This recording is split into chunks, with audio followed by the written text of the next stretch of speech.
Hello, everyone. Welcome to another episode of The Raw Men. This one is number 80, I believe. And this time around, we are speaking with Sally Hunt. And Sally Hunt is a secular activist who recently took a stand on the motto of the United States, and she's going to let us know how that turned out. Sally, how did that go? Hi. Yeah, well, I got thrown out of the meeting. I got hauled away by cops. So that tells you kind of all you need to know right there.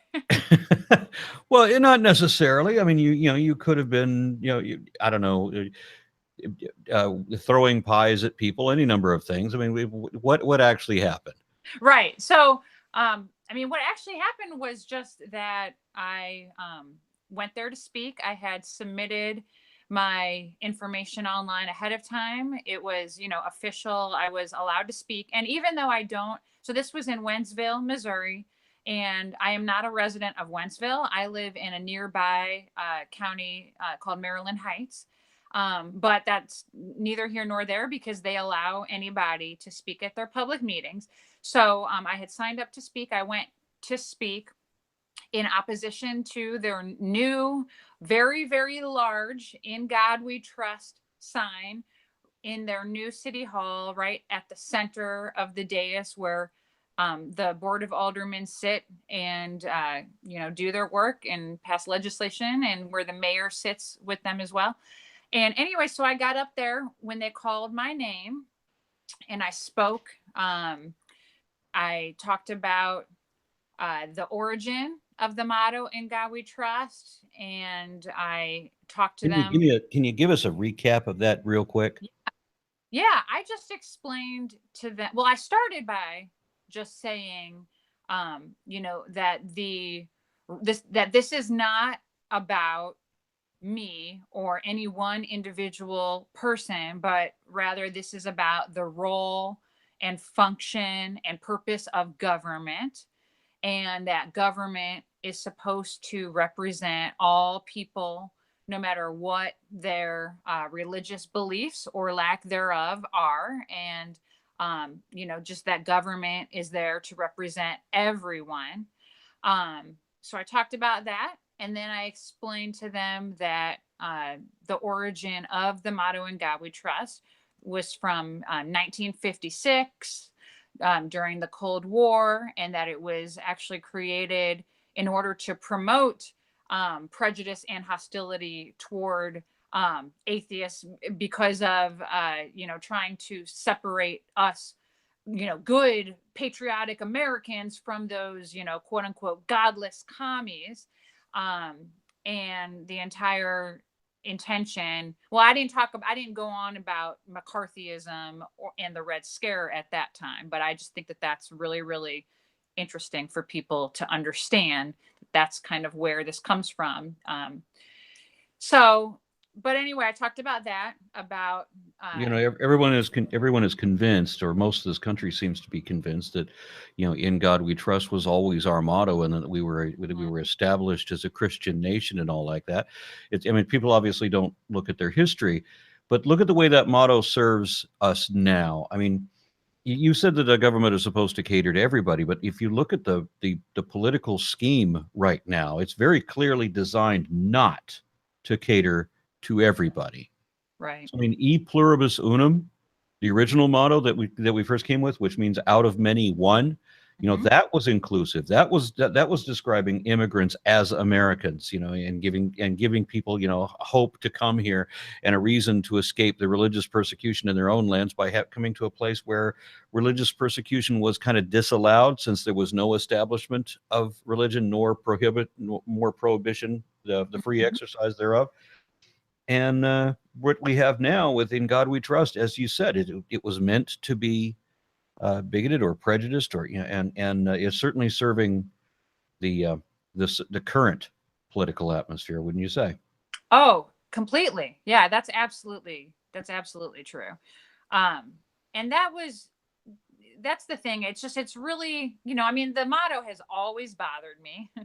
um, and but I just think that we just need to always, always speak up and remind people that just because it's on our money and we're all so used to it and we see it all the time and we hear it, that doesn't mean that we should stop opposing it and speaking out against it and making people understand the harm that it causes and how it really is such a violation of the separation of church and state, of the Establishment Clause of the First Amendment, and that it is incredibly divisive.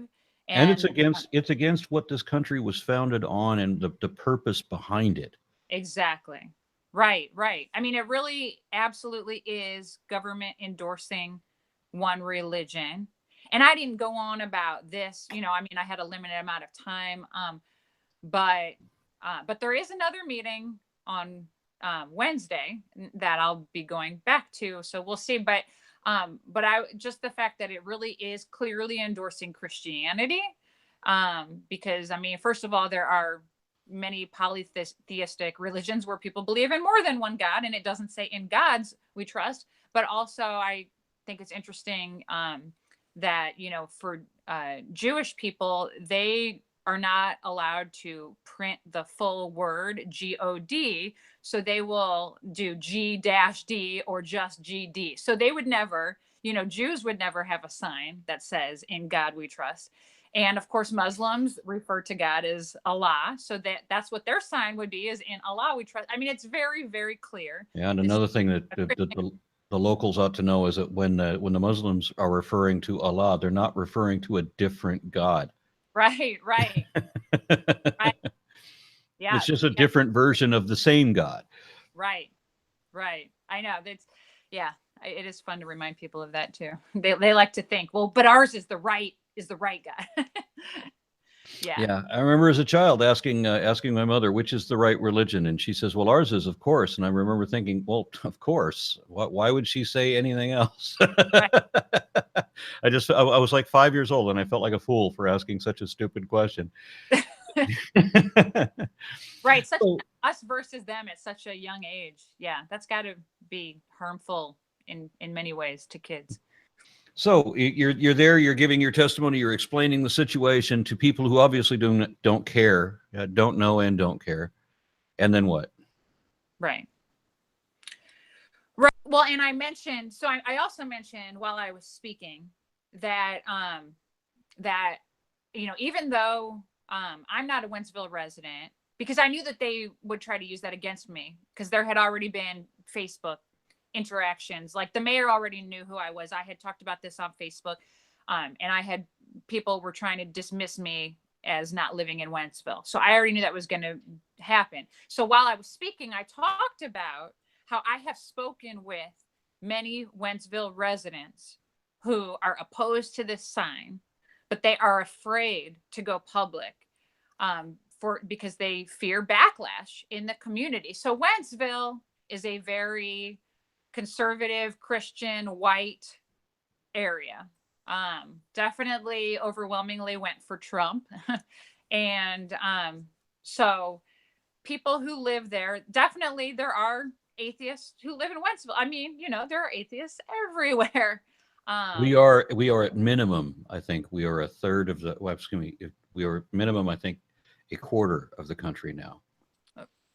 For just general irreligious. Not everybody recognizes that they're an atheist. They'll identify themselves for all the criteria that makes one atheist. They just don't realize that the A word applies. Right.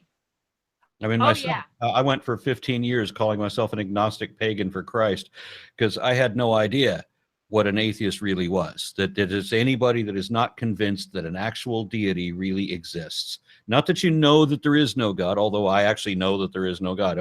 For the longest time, I was in the not convinced category.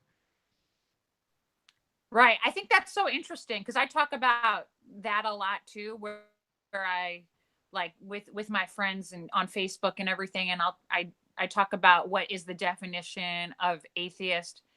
And I agree with you that I think it's important just to break it down, that we simply do not accept the claim that, believers, religious people are making, that there is this supernatural deity, and that's all there is to it. You just don't accept their claim, because the burden of proof is on them. And it was the case that for a long time I was in that position of I did not believe in God. It's not that I did believe in not God.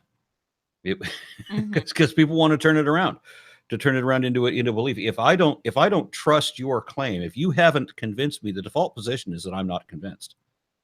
Right. So I mean, it's like when you click like, and there's not a click for not like. Because the default is if you don't click like, then you didn't like it. That's right. It's just where it was. That's a good point. Yeah. So I like that. yeah. Yeah. So like that. you said something that set these people off. Right. So that was it. So I talked about, it was that's what mainly, I mean, the whole thing specifically set the mayor off, but so I talked about how there are people in Wentzville that I have spoken with who are opposed to this sign, but that they don't want to speak out publicly. So then what happens is, so I speak. Now, we were allotted 5 minutes. Each person gets 5 minutes to speak. Outstanding. I gave a testimony like that. They refused to let me speak also because I wasn't a resident. I was asked by residents to represent them, and then I was not allowed to speak, and they only gave us 2 minutes. Oh, yeah. Usually I think it is like 3 minutes or yeah. So I mean, 5, I was happy with that. But it turns out, though, so the mayor cut me off at 4 minutes and 35 seconds, but I didn't know that at the time. He told me your 5 minutes is up. And then when I went back and I watched the video later, I timed it and it was like 4 minutes and 35 seconds, and he lied. So I find that really, really interesting. But so at the time, though, I didn't know that it was only 4 minutes and 35 seconds. But so this is what happens. He cuts me off and he says, okay, your 5 minutes is up. And so I said, okay. And so then he says that, well, I just want to make it known that, you commented about the Wentzville residents that you've spoken to who are opposed to this sign, but they're not here tonight. I haven't heard from any of them. And, Wentzville residents are not afraid to make their opinions known. So, let it be known, basically, that they're not here and nobody, so he was accusing me of lying about that, basically. So I countered what he said. And I said, are you accusing me of lying? I said, is that what you're saying? Because it's true. I have spoken, and I had just said, well, and then so I said this to him. I said, he said, well, they're not here tonight. Nobody else is here except you talking about this. And so then I said, but I just told you why they're not here. They fear backlash and prejudice and discrimination and hostility. And then that's when he said, okay, I'm going to have you removed from this meeting. And then he had police officers take me out of this open public meeting. And I take it there's nothing written anywhere that says that you have to be a resident. Oh, no. Yeah. I mean, that's the thing. Like I said, I mean, I was allowed to speak. Yeah, exactly. So the fact that I was not a Wentzville resident is not relevant at all. And he wants to make it about that so he can paint me as this, crazy outsider, this radical outsider but that has nothing to do. And that's why I specifically said while I was speaking that this is not about me. I wanted that to be clear, that it's not about me. I'm making very solid, very concrete points about why it is not acceptable for any government building to have a sign that says, "In God We Trust." And that's all I talked about. But yeah, so then he has me removed. And this is the thing is I was walking to my seat and I sat down after that. But then he still had the cops pull me out. And as they're pulling me out, and I'm saying, what's the reason for this? Why, I went up there, I spoke, and then that's fine. I'll sit back down. Why are you taking me out? And as I'm leaving, as the cops are taking me out, the mayor says, okay, you're from Maryland Heights. Just to make sure everybody knows she's not a Wentzville resident, so, but it didn't make any sense. But I could tell. So at the time, that this happened. I didn't know if there was video. I actually had no idea. I had a friend who was late, and so he showed up and he missed that part. So he wasn't there to take a video of me. So I was really, really nervous that I didn't know if there was video. Of course, long story short, it turns out, thank goodness, there was. But my concern at that time, when I didn't know about if there was going to be video, was I knew what he was going to try to do, which is to paint this as though I was creating a disturbance, because that's what the cops were saying, was like, oh, well, you were creating a disturbance and you had to be removed, and so at the time I'm thinking, oh my God, he's going to try to really paint this as I was just this loud, crazy woman and I was disruptive, and he had no choice but to have me taken out by cops. But anyway, the good news is there was video, and it shows that clearly wasn't what was happening. I am looking into options, as I've talked to American Humanist Association. I've talked to Freedom from Religion Foundation, and ACLU as well might be filing a lawsuit about this, because it's very clearly content-based. Yeah, I represent an organization that might be interested in that too. So. Oh yeah, okay, awesome. Well, it's so I'm nice. Southwest Regional Director of American Atheists. Oh, American Atheists, right? That's another one. Yeah, I haven't talked to them just because if these other groups seem to be on top of it right now. But yeah, American Atheists are awesome as well. And it's and to know that there are groups like this that have your back when you are this small minority that has like no voice in the system. I mean, it's amazing. It's amazing to know I'm not alone in this fight. So, and that my rights, can be protected, and that we can fight for those rights. So it's incredibly important. Anyway, we're looking into options. Definitely, this was a restriction of my free speech based on the content. And so then I did a local news interview a couple days ago on Channel 4 here in St. Louis, KMOV4. And so they interviewed me, and they interviewed the Mayor Nick Guccione is his name. And in his interview, he said that the only reason that they have the sign "In God We Trust" is because it's about patriotism.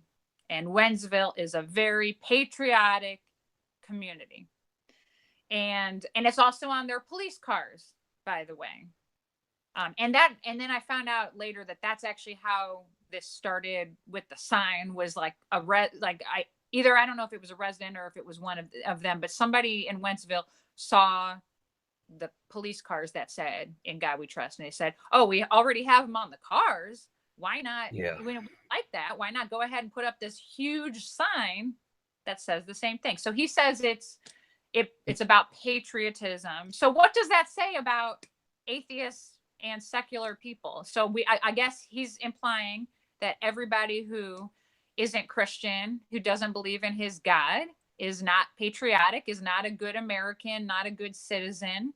Yeah, as you may know, George Bush Sr. was quoted as saying that atheists should not be considered patriots or even citizens, if I remember that quote correctly. That's awful. And just people just automatically assume that if you're atheist, that means that you're bad, and that somehow believing or make believing impossible nonsense for no good reason somehow makes you a good person.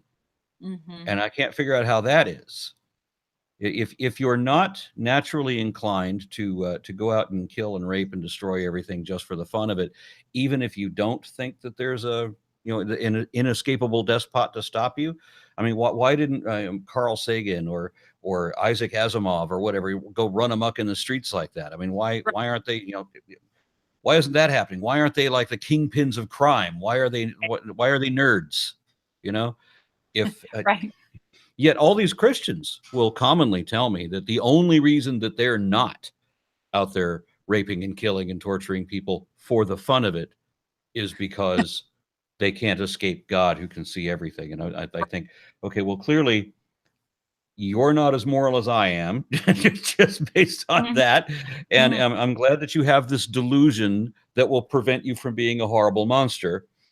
But it is telling me that you're already a horrible monster. You're just a horrible monster that needs to be restrained, Yes. and that you have no idea what morality is. And the fact of the matter is that for all these people that come away from religion, when they have that awakening or that epiphany or whatever that causes them to walk away from the faith, they don't go on that crime spree. They've probably already done that when they were believers. Right. Right. And then when they come away from that, suddenly there's a number of behavioral changes that are associated with that. They tend to be more tolerant. They tend to be suddenly more curious than ever before. And they tend to vote more liberally. They just, they're more. Would you call it open-minded? I Oh, think is if you're at least open to the idea that you could be wrong, and then you're interested in finding out if you are wrong. I think that has to be more open-minded than the faith-based position where you yeah. say that, God said it, I believe it, that settles it. That's about as closed-minded as I think Right. we can get. Right. Open So, to facts, open to evidence. yeah, exactly. So I'm curious a little bit about your background. I mean, how did you kind of get in this position? Yeah. Well, Let's this, let's say as an atheist or just as somebody responding to these things. Where does that come from? I have always been an atheist, actually. I am very fortunate that I was not indoctrinated into any religion. I feel very, very lucky for that.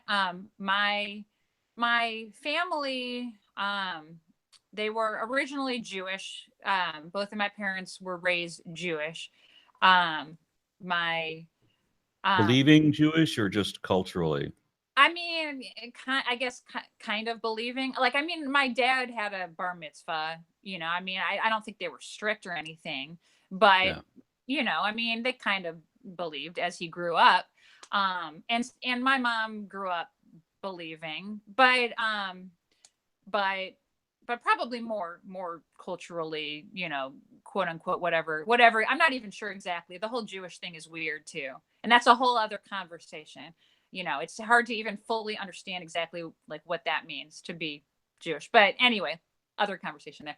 But so but yeah, so my my parents did not raise me with religion, although I think my mom really regrets that and wishes that she had. She's very big on more for looking like you care about the religion for the outside community, as opposed to actually, it's more about that, I think, than actually Keeping believing. up appearances. Exactly.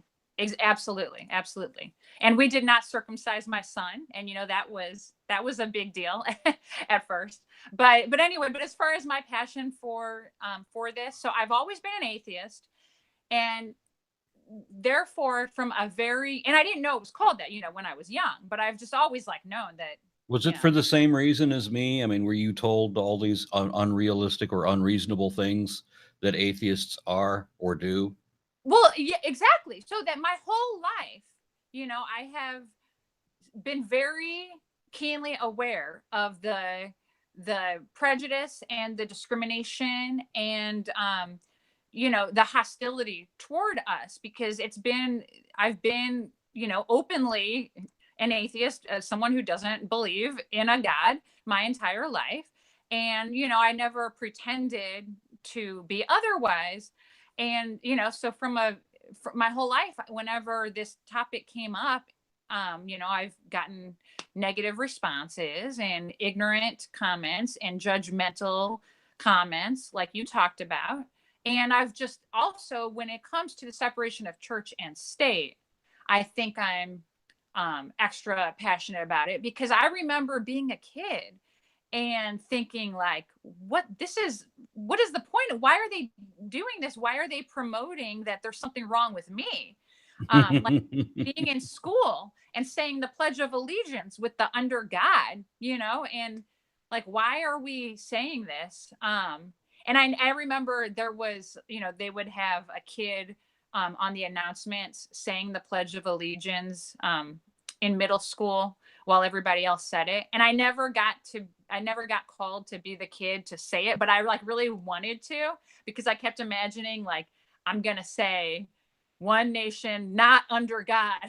But unfortunately, I never got that opportunity. But it's very clear. Like I've always felt like this is a Christian supremacist or religious supremacist nation. I mean, both. It's Christian supremacist for sure, but it's also just religious supremacist, because I feel like a lot of the time people respect you more, like even if you're not Christian, but they can still say, oh well, you're Jewish, or oh, even a lot of the time, like a lot of people with Muslims, like they will still, I mean, yes, there's plenty of just like horrible discrimination against Muslims, but there are definitely plenty of people who will say, well, at least they believe in Yeah. something.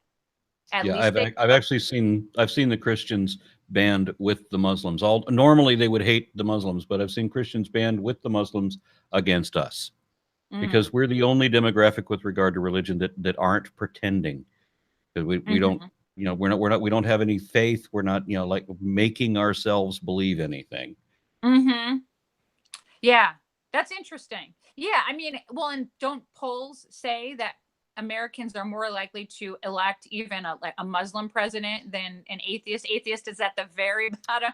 Yeah, for some reason, if you think that snakes and donkeys can talk, and you believe in magic, and you believe in curses and incantations and blessings, or what is a blessing? Oh, it's a magical enchantment. It literally is that. That's so when somebody tells you to have a blessed day, they're telling you to have a magically enchanted day. Yeah, So yeah, if you think all of that sounds silly, and you think it would be repugnant to allow somebody who's that delusional to be in charge of nuclear codes, well, then you shouldn't be elected. Now, hmm, my own thought, of course, and I've voiced this many times, that if you elect somebody either as a leader or as a judge, say, and you base your decision to vote on them based on their how firm they are in their convictions and strong in their beliefs, then what you're doing is you're choosing the very criteria that should eliminate that person from that office, because they've already judged your case yeah, before they've heard it. And because they're strong in their convictions and firm in their beliefs, then they're not going to change their mind when they see the hmm, evidence either. It's that exactly. first impression, and that's the wrong assumption they jump to. There is the one they're going to stick with and Yeah. not be reasoned with. Hmm. Oh So, yeah. so where does it go from here? Oh gosh, I keep asking myself that same question. I mean, we just need to keep speaking up. I mean, it's so frustrating. Like the news out of Florida about that they just passed legislation that they're going to now hang up signs in the public schools, that say "In God We Trust." So more of that.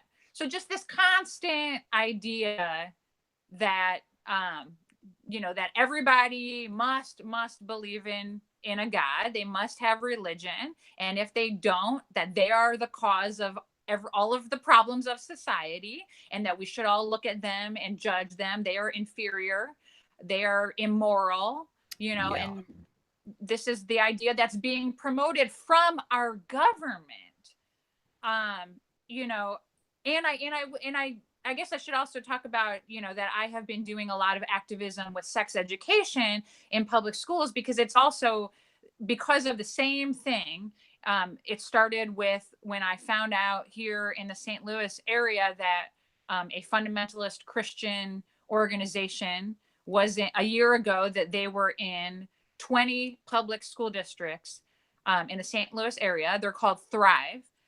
Thrive was in 20 public school districts teaching abstinence only propaganda. You can't even call it sex education, because it is definitely not education in any way, shape, or form.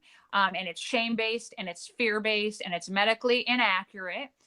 So, anyway, like a little over a year ago, I found out that Thrive was in these schools, and their program's called Best Choice, because they think the best choice is to not have sex and to wait until you're in a heterosexual marriage, although they didn't say the heterosexual part, but they said wait till marriage. And so the good news is now they are only in 4 public school districts, not 20 as before. So we have had success, getting them removed by I organized a group called Expose Thrive, and got the word out, and we went to school board meetings, and we contacted the school board members and the administrators of the school districts, and spoke out. For a long time, their curriculum was not even available for anybody to view. Like, no one had ever seen this curriculum. There were no sources, no citations. Finally, we got our hands on it, and it's a mess. It's horrible. It's junk. It's not accurate. But anyway, so I originally, it was the same thing, where my passion to speak out against that, it's like, wow, these are public schools. Like, we're not taking away your religious freedom. If you want to talk about abstinence only crap, you do it all day long in the churches, and you can homeschool your kids and teach them that. You can, in private organizations, whatever. But can you understand that prohibiting them from oppressing you is oppressing them. Exactly right. And Exactly. I've actually heard a Christian explain exactly that. I said, what is it that you have this problem with gay marriage? Why is somebody else's marriage such a concern for you? And why do you feel oppressed? Why are you saying that you're oppressed? How is somebody else having the right to get married oppressing you, who has nothing to do with it? Right. And the answer that I got was, if they can't impose their religious beliefs onto everybody, then they are oppressed. Honestly, that's the way they think. I mean, this is somebody admitting to me exactly that. Mm-hmm. Yeah, I'm not surprised. We hear that a lot. And it was the same thing. This Christian fundamentalist organization, Thrive, which they're also, by the way, a crisis pregnancy center. That's what they do, is try to scare women and guilt them and shame them out of ever having an abortion, lie to women. But anyway, I've encountered a number of those people as well. Oh God, horrible. Yeah. Absolutely. I mean, that should not be legal either. And they get tax dollars. I mean, this is the thing. It's crazy. They get millions of dollars of Missouri taxpayer. I mean, all across the nation, same thing. But in Missouri, they get millions of dollars of Missouri taxpayer money to trick women. It's a con. The whole thing is a con. They call themselves women's healthcare. This place, Thrive Women's Healthcare. It's not healthcare. It's not a licensed, regulated medical facility in any way.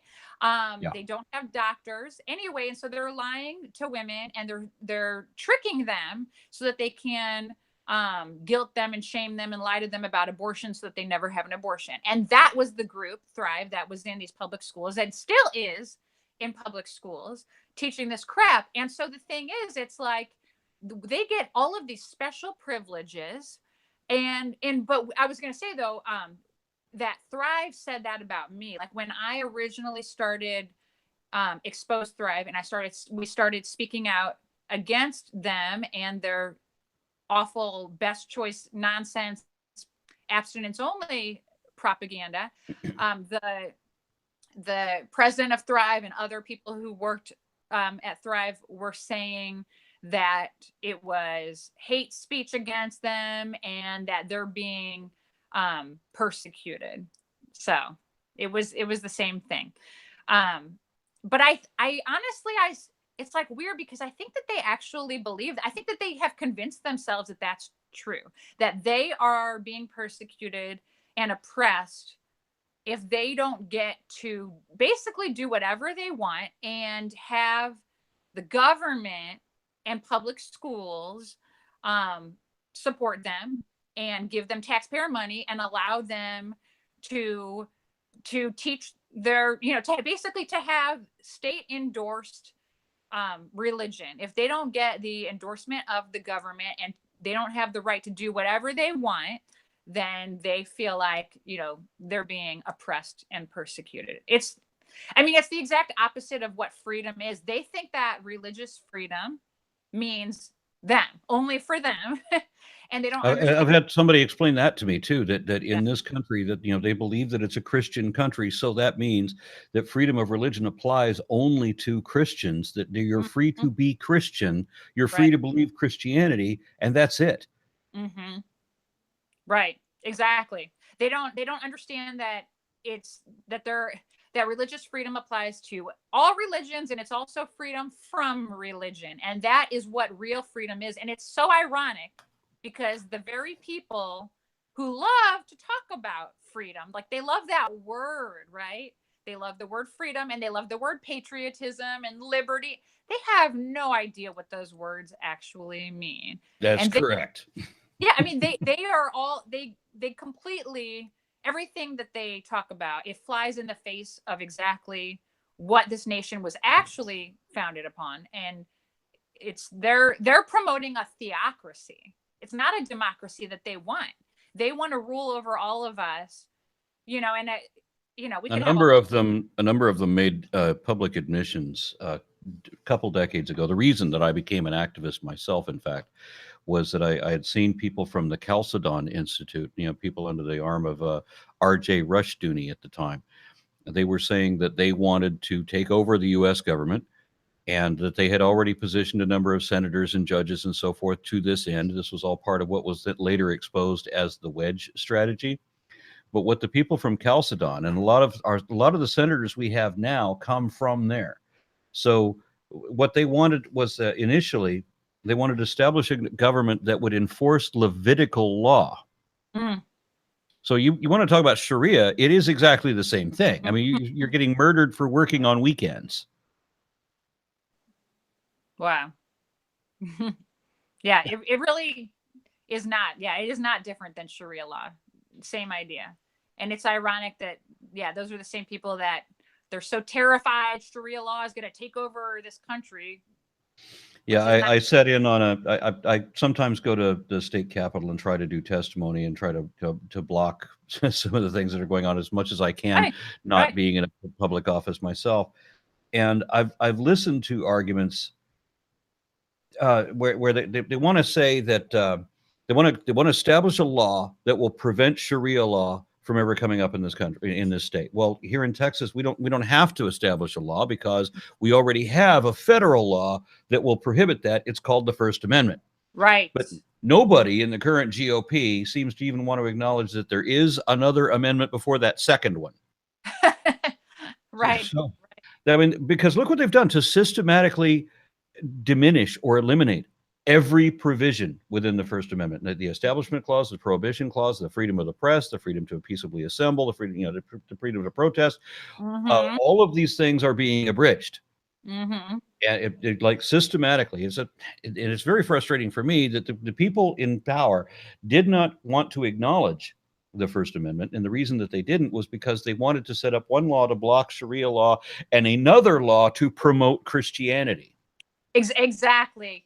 So there's your establishment and your prohibition. They're completely ignoring the First Amendment. I know, right? Like, how do you, it's crazy. It doesn't make any logical sense, but of course they're not logical. I mean, they're not, it is so simple. You're right. You make a great point because they're trying to bend over backwards to ban Sharia law. But yeah, like you said, we've already got that. So we've got the First Amendment Establishment Clause, but they don't like the First Amendment Establishment Clause. And it's like, but don't you understand? Like that's the thing. If we want to when we talk about wanting to get rid of "In God We Trust" and all of this stuff that protects those Christians as well. And I keep trying to point this out, and it's funny because a lot of them will say, oh, Sally, you want to rule over all of us. You just want to take over, as an atheist. And I'm like, what are you talking about? It's not as though I'm advocating for hanging a sign that says there is no God. No, I mean, government should not comment on it one way or another. Government does not need to talk about the existence of God or belief in religion at all because it's not relevant to the purpose of government. So I want that's if you're humanist. Then you want to find human solutions, real world solutions to real world problems. Right. But the government that we have would much rather solve things with thoughts and prayers. Yes. And that's another conversation is like when you're promoting "In God We Trust" and you're promoting thoughts and prayers, you're saying we human beings have an excuse to not actually accomplish things that society needs. Like, we don't actually have to take action to make real substantive changes to actually help people's lives.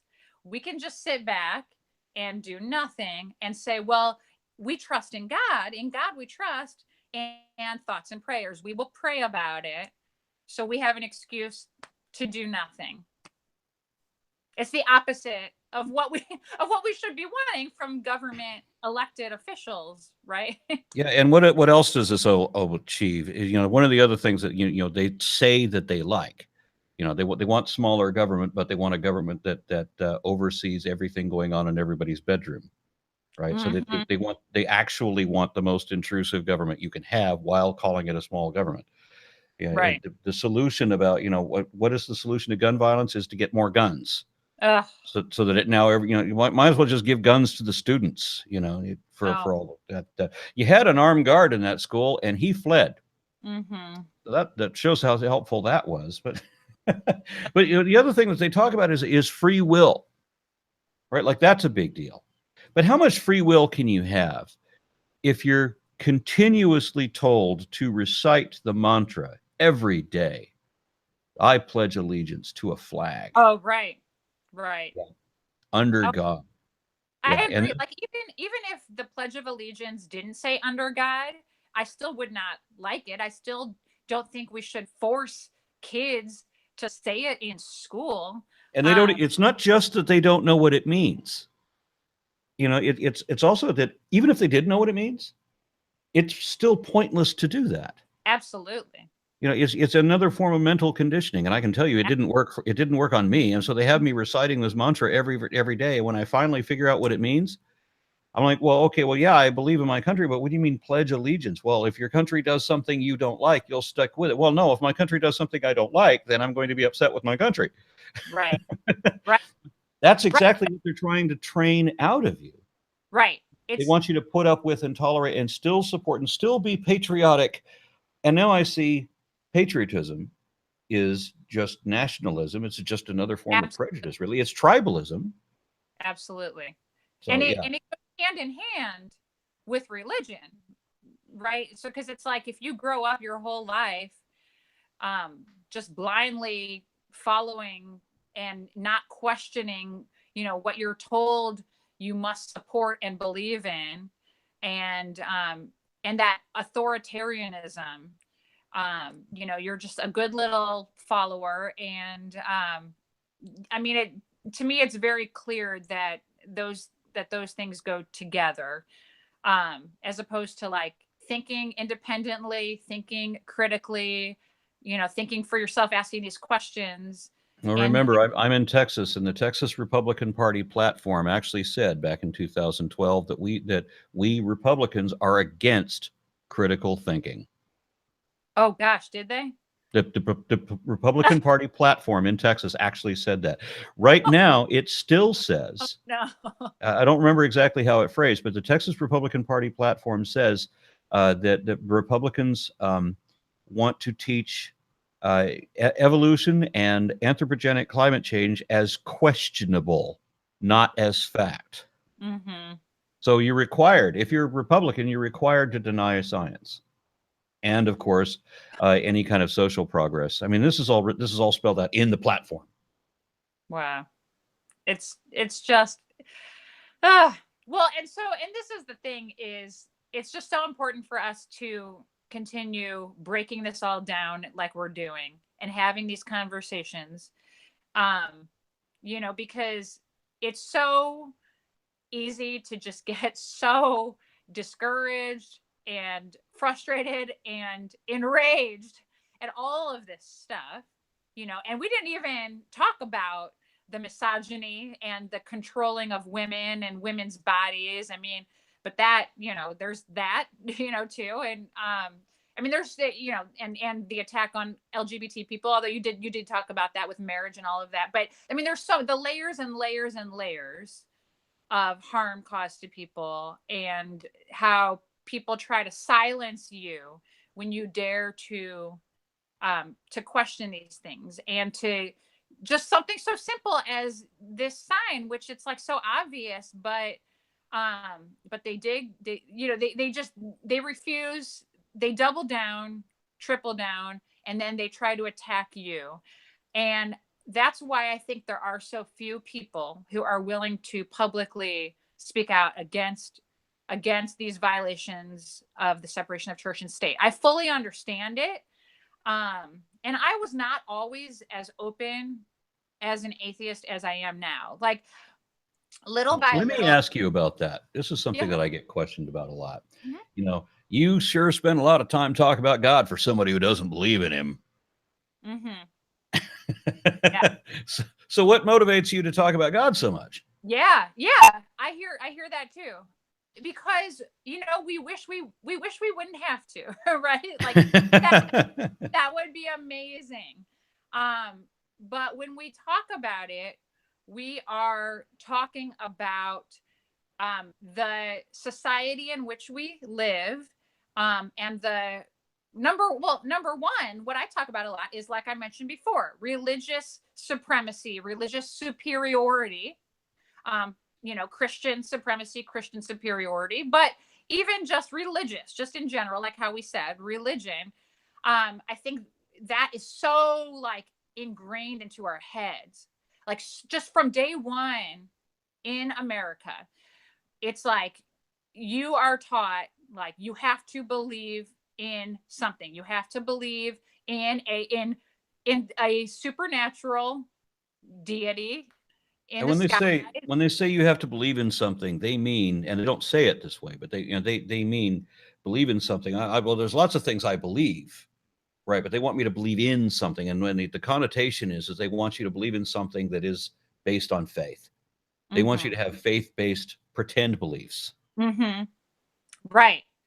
Exactly. It's like, I believe in the power of human beings to change the world for better, and to change, society for better, and to improve other people's lives.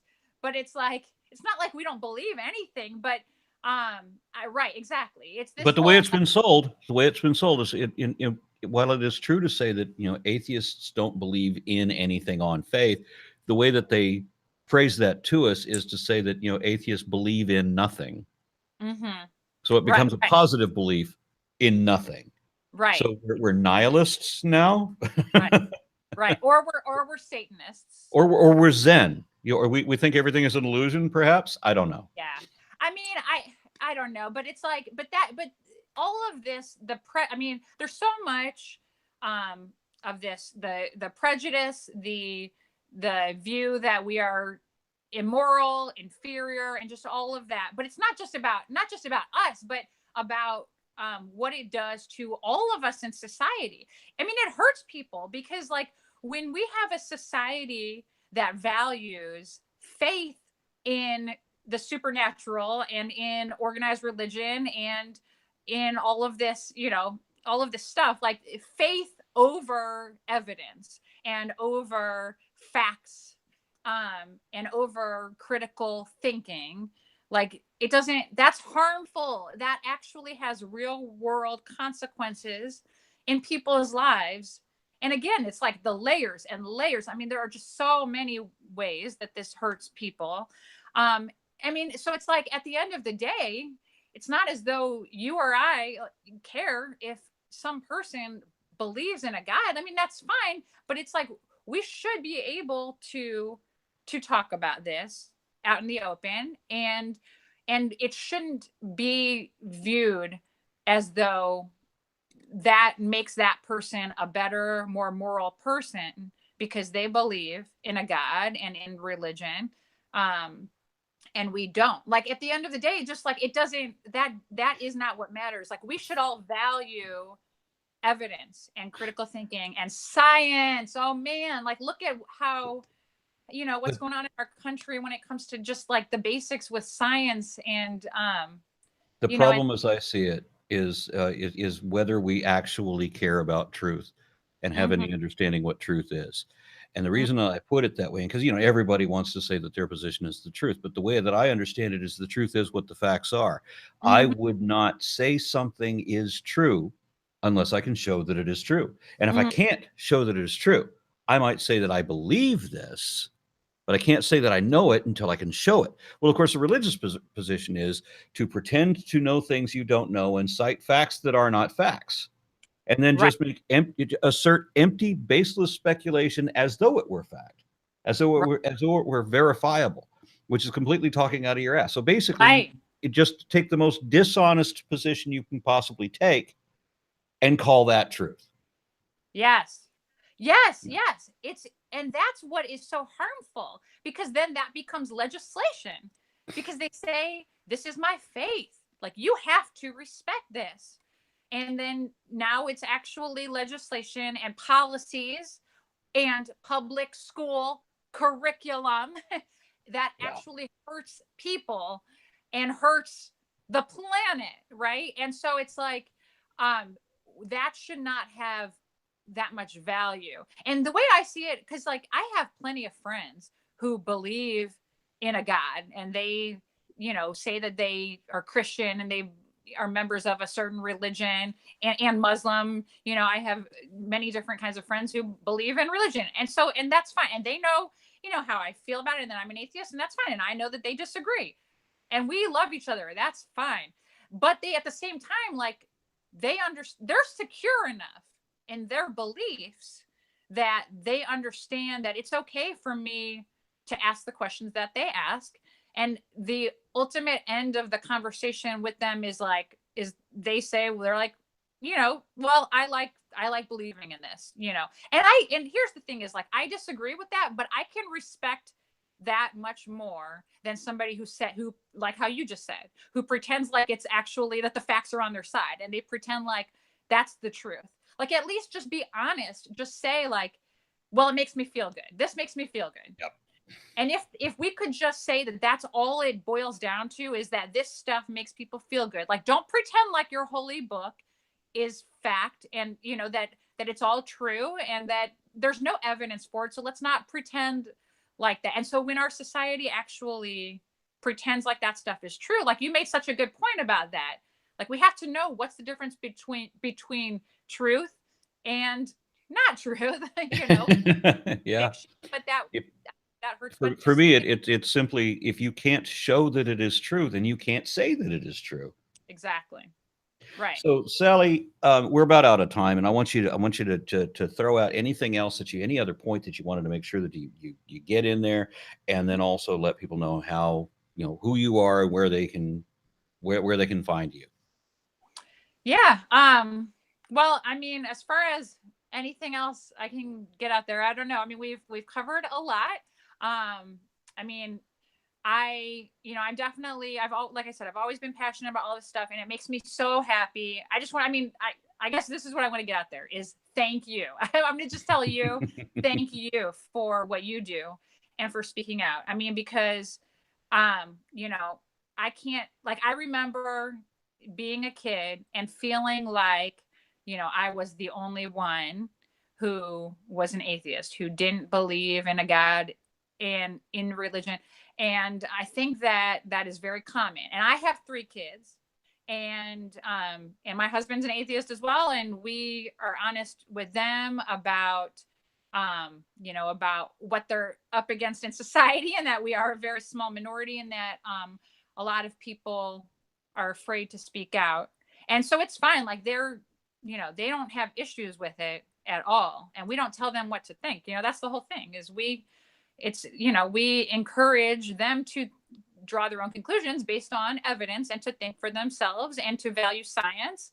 And they have said that they don't believe in a God either. And it's not like we said, you must not believe in a God. But I just know, like, for my own kids now, I hear from them, like my 8-year-old daughter talks about how, it seems like she's the only one at her school who doesn't believe in God. And my younger daughter, who's 5 in kindergarten, talks about how other kids, are mean to her sometimes about it, and tell her that there is a God, and that, when we die, we're going to be in heaven, and that this is true, and that why doesn't she believe this? And anyway, this stuff, it starts so young. And I just want to tell you thank you for, getting your message out there, and, being, strong and courageous to just speak honestly and openly about this. I know that when I was a kid, if I had known about you and about all of the other famous, outspoken atheists, even the ones that aren't famous, but just the ones that are putting themselves out there. And that's part of why I do it as well. I mean, not only obviously everything we talked about and how important it is, but I know that it does help inspire and encourage other people to speak out and to be brave and to have that courage, even though there is backlash and there will be hostility. Well, that's why I wanted to talk to you, because you were brave enough to go and and jump in the lion's den, so to speak, and to face the opposition and get carried off by the cops. That's worthy of some respect. Thank you. Yeah, we have to. The bottom line is we just. So do you have a channel or a blog or any other venue that people can associate with you to find you? Well, the best way right now is Facebook. You can connect with me there. You can follow me there. And so my name is Sally Hunt on Facebook. My maiden name is on there. It's Sally Buxbaum Hunt, and Buxbaum is spelled Buxbaum. And so That's one word. Right. Yeah. Sally Buxbaum and Hunt. And so right now it's just that, but I'm considering, I may do more later on. I mean, more. It's been great. Like, since I've been doing this, and since the Wentzville incident, I've connected with a lot of other atheist, secular people. So I know that there's a real need for us to speak out. Well, if you're interested in networking, maybe we'll see you at AACon. Yeah, that would be great. Okay. All right. Sally Hunt, thank you for being on, and thank you for what you do. Thank you.